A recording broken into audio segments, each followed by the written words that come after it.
नमस्कार, आप देख रहे हैं द क्रेडिबल न्यूज। आज की खास खबरों के इस कार्यक्रम में आपका स्वागत है। आज हम अपनी इन खबरों में जानेंगे यूपी के धर्मांतरण विरोधी कानून पर क्या बोला सुप्रीम कोर्ट, बिहार में महागठबंधन में सीटों पर क्यों नहीं बन पाई बात, क्या बिहार में एकनाथ शिंदे बनेंगे नीतीश कुमार, लेह में फिर क्यों लगी सार्वजनिक समारोह पर रोक, अडानी का गोड्डा प्लांट अब किसे बेचेगा बिजली।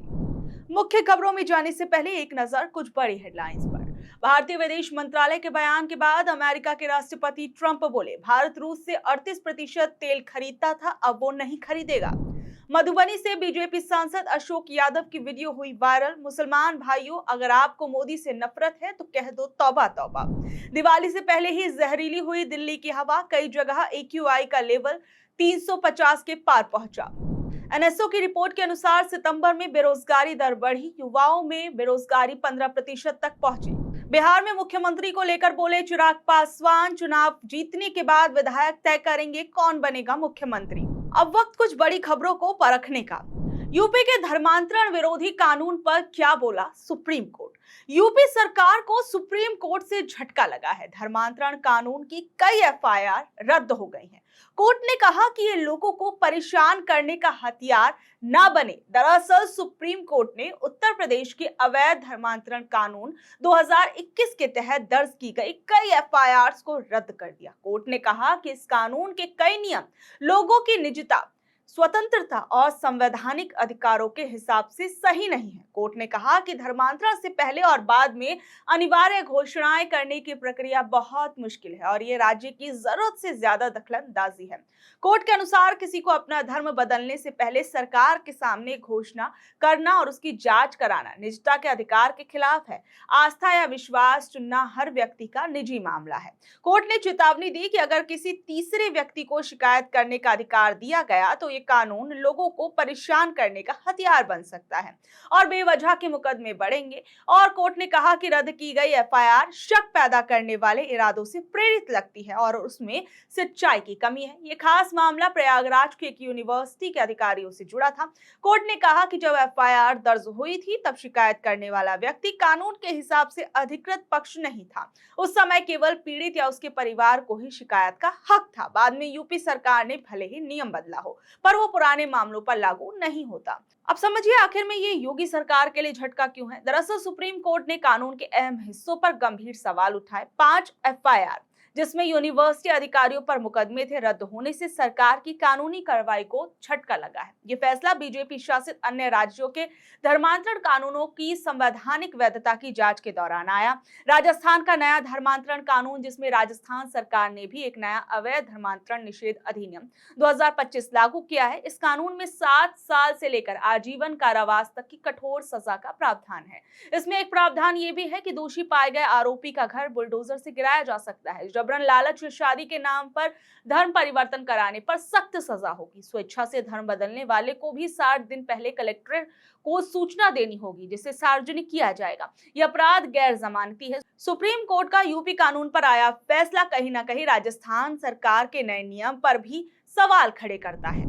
बिहार में महागठबंधन में क्यों नहीं बन पाई बात। बिहार महागठबंधन आपस में सीट बंटवारे पर अटका हुआ है। बिहार विधानसभा चुनाव में पहले चरण की वोटिंग के लिए नामांकन भरने का समय खत्म हो चुका है, लेकिन विपक्षी महागठबंधन जिसमें RJD, Congress, CPI-ML, CPI, VIP है, उसमें सीटों के बंटवारे का ऐलान अब तक नहीं हुआ। नतीजन कई सीटों पर महागठबंधन के अलग अलग दल आपस में ही आमने सामने चुनाव लड़ रहे हैं। पहले चरण में 121 सीटों पर नामांकन हो चुका है। दूसरे चरण के लिए नामांकन की आखिरी तारीख 20 अक्टूबर है। राष्ट्रीय जनता दल और कांग्रेस समेत बाकी छोटे दलों के बीच अब भी दर्जनों सीटों पर बात नहीं बन पाई है। सभी पार्टियां जिसमें कांग्रेस, CPI-ML, VIP अपनी अपनी उम्मीदवारों की लिस्ट अकेले ही जारी कर चुकी हैं। कांग्रेस और RJD के पूर्व नेताओं का कहना है कि लगभग 6 से 8 सीटें ऐसी हो सकती हैं जहां फ्रेंडली फाइट देखने को मिल सकते हैं, यानी महागठबंधन के 2 दल आपस में लड़ेंगे, जैसे कुटुंबा, लालगंज, वैशाली, बछवाड़ा, कहलगांव। कांग्रेस को पिछली बार 70 सीटें मिली, लेकिन इस बार सूत्रों के मुताबिक उन्हें केवल 61 सीटें मिल सकती है और उनमें 7-8 सीटों पर अपने ही सहयोगी दलों से मुकाबला करना पड़ सकता है। कांग्रेस नेता ने आरोप लगाया कि RJD ने बीजेपी की तरह ही कांग्रेस के खिलाफ मुकेश सहनी की पार्टी को खड़ा कर दिया है। VIP ने 15 सीटों पर चुनाव लड़ने का ऐलान कर दिया है। नामांकन वापस लेने की आखिरी तारीख सोमवार तक है। बहरहाल अब ये देखा जाएगा कि विवाद कब तक सुलझता है।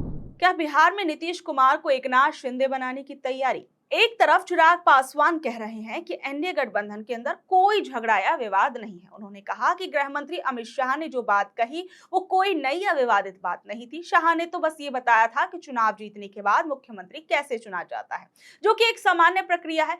चिराग पासवान ने कहा कि चुनाव खत्म होने के बाद गठबंधन के सभी सहयोगी दल मिलकर इसी तरीके से सीएम का चुनाव करते हैं। और इस दौरान उन्होंने क्या कुछ कहा, जरा सुनिए। केंद्रीय गृह मंत्री आदरणीय अमित शाह जी बिहार के दौरे पर हैं और हम लोगों के गठबंधन की ये खूबसूरती और ये ताकत है कि हम लोग एक दूसरे का हाथ पकड़कर एक दूसरे का सहयोग कर गठबंधन को मजबूती देते हुए एक ऐतिहासिक जीत की ओर अग्रसर हो रहे हैं, ताकि उस विकसित बिहार का निर्माण कर सके जो मेरे प्रधानमंत्री जी के लक्ष्यों में 2047 तक जब भारत एक विकसित देश बने तो उसमें बिहार सबसे विकसित राज्यों में हो, ये प्राथमिकता मेरे प्रधानमंत्री की रही है। तीसरी बार सरकार बनने के बाद जिस तरीके से प्रधानमंत्री जी साल भर के भीतर 11 बार बिहार आ चुके हैं, ये दर्शाता है कि उनकी प्राथमिकता में किस तरीके से बिहार और बिहारी हैं। आज आदरणीय केंद्रीय गृह मंत्री अमित शाह जी से मुलाकात कर आने वाले दिनों में कैसे हम लोग कैंपेन को और ज्यादा साथ मिलकर मजबूत कर सकें, ताकि हर वो सीट हम लोग जीत सकें जिससे एक बड़ी जीत, एक ऐतिहासिक जीत एनडीए की हो। और ये होना भी है जिस तरीके से महागठबंधन में सिर्फ उटव्वल चल रहा है। एक दूसरे के घटक दल के प्रत्याशी अपने ही प्रत्याशी के सामने उन्होंने नॉमिनेशन किया है, तो एक तरफ एक कंफ्यूजन वाला गठबंधन है, दूसरी तरफ एक ऐसा गठबंधन है एनडीए वाला जिसमें इतनी सहजता से सब होने के बावजूद भी हर रोज हम लोग यही प्रयास करते हैं कि किस तरीके से इस गठबंधन के स्वरूप को और मजबूत और खूबसूरत किया जाए। इसी उद्देश्य के साथ आज गृह मंत्री जी के साथ मुलाकात।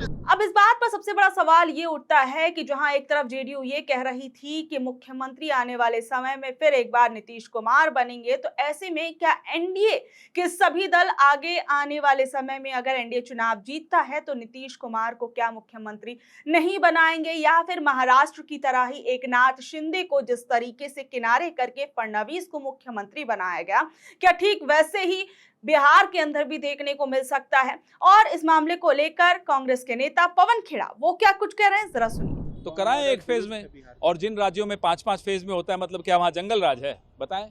महाराष्ट्र में इतने फेजेस में क्यों हुआ था, यूपी में इतने फेजेस में क्यों होता है? कहना क्या चाह रहे हैं, सोच कर बोलना चाहिए। गृह मंत्री एक बड़ी जिम्मेदार पद होता है, उस पर बैठा हुआ आदमी जिम्मेदार होना चाहिए। जिस तरीके से सीट शेयरिंग का इशू बना हुआ है सर, उसको लेकर के कहा जा रहा है एनडीए की तरफ से कि महागठबंधन में कुछ ठीक नहीं है और ये लोग सीट शेयरिंग नहीं कर रहे हैं। उन्हें क्या चिंता है भाई हमारे यहाँ ठीक है या नहीं है? हमारे घर में ताक झांक क्यों कर रहे हैं? वहां क्या हालत है हमें नहीं मालूम। नीतीश जी को गिरफ्त में रखा हुआ है, क्या हमें नहीं मालूम? हमारे यहाँ सब निर्णय हो चुका है, सही वक्त पे उसकी घोषणा हो जाएगी। इस तरीके से गृह मंत्री अमित शाह जी से भी पूछा गया था कि मुख्यमंत्री कौन होगा, तो उन्होंने कहा था कि बैठ करके विधायक दल का नेता चुना। पिछली बार यही गृह मंत्री, तब पता नहीं गृह मंत्री थे या नहीं, यहीं पटना में इसी होटल में या मौर्या में, कहीं चाणक्य में या मौर्या में प्रेस कॉन्फ्रेंस करके बोला था नीतीश कुमार हमारे मुख्यमंत्री होंगे। अब क्यों नहीं बोल रहे? ये षड्यंत्र रचा जा रहा है और नीतीश जी भी समझ रहे हैं। इसी गृह मंत्री ने महाराष्ट्र के चुनाव से पहले कहा था एकनाथ शिंदे हमारे मुख्यमंत्री होंगे। कहां है आज एकनाथ शिंदे? लेह में क्यों लगी सार्वजनिक समारोह पर रोक? केंद्र सरकार ने 24 सितंबर को लेह में सुरक्षा बलों की गोलीबारी में 4 प्रदर्शनकारियों की मौत की घटना की न्यायिक जांच के आदेश दिए हैं। ये जांच सुप्रीम कोर्ट के रिटायर्ड जज बीएस चौहान करेंगे। ये जांच लेह अपेडिक्स बॉडी और कारगिल डेमोक्रेटिक अलायंस की मुख्य मांग थी, जो लद्दाख के लिए संवैधानिक सुरक्षा और लोकतंत्र की मांग कर रहे हैं। न्यायिक जांच के आदेश के बावजूद केंद्र शासित प्रदेश प्रशासन ने नागरिक समाज के शांति मार्च से ठीक एक दिन पहले लेह जिले में सार्वजनिक समारोह और रैलियों पर रोक लगा दी है। जिला प्रशासन ने पुलिस की रिपोर्ट का हवाला देते हुए कहा कि सार्वजनिक शांति भंग होने और कानून व्यवस्था खराब होने का खतरा है। इसके लिए नया कानून भारतीय नागरिक सुरक्षा संहिता बीएनएसएस 2023 की धारा 163 लगा दी गई है, जिसमें बिना लिखित इजाजत के जुलूस, रैलियां, मार्च पर रोक लगी रहेगी और 5 या उससे ज्यादा लोगों के के इकट्ठा होने पर पाबंदी लगी रहेगी। लाउडस्पीकर के इस्तेमाल पर भी रोक लगा दी गई। माना जा रहा है कि एलएबी और केडीए के संयुक्त नेतृत्व में होने वाले शांति मार्च को रोकने के लिए ये पाबंदियां लगाई गई है। अडानी का गोड्डा प्लांट अब किसे बिजली बेचेगा? केंद्र सरकार ने अडानी पावर लिमिटेड को उनके Godda ultra super critical thermal power plant को भारतीय ग्रिड से जोड़ने के लिए ओवरहेड ट्रांसमिशन लाइन बिछाने की मंजूरी दे दी है। ये फैसला महत्वपूर्ण है क्योंकि ये प्लांट फिलहाल केवल बांग्लादेश को ही बिजली आपूर्ति करता है। इस ट्रांसमिशन लाइन को बिछाने के लिए केंद्र ने अडानी पावर को वही विशेष अधिकार दिए जो 1885 के पुराने टेलीग्राफ अधिनियम के तहत सरकारी प्राधिकरण को प्राप्त होते थे, जिससे उन्हें 56 गांव से होकर गुजरने वाली ये लाइन बिछाने में आसानी होगी। ये मंजूरी देने के लिए विद्युत मंत्रालय ने कई नियमों और दिशा निर्देशों में अभूतपूर्व संशोधन किए। ये कदम बांग्लादेश में सरकार बदलने के ठीक बाद आया, जब अडानी पावर प्लांट ने सरकार से गुजारिश की कि प्लांट को भारतीय ग्रिड से जोड़ा जाए ताकि बांग्लादेश पावर डेवलपमेंट बोर्ड द्वारा बिजली न खरीदने की स्थिति में भारत की घरेलू बिजली मांग जो है वो पूरी की जा सके। इस मंजूरी के बाद अडानी पावर लिमिटेड अब अगले 25 सालों तक भारत में घरेलू वितरण कंपनियों को भी बिजली बेच सकता है। तो ये थी आज की खबरें। कल शाम 7 बजे फिर हाजिर होंगी अगली खबरों के साथ। अगर आपको ये खबर अच्छी लगी, जानकारी भरी लगी तो इसे अपने दोस्तों रिश्तेदारों से शेयर कर ले। कल तक के लिए नमस्कार, शब्बा खैर, गुड नाइट।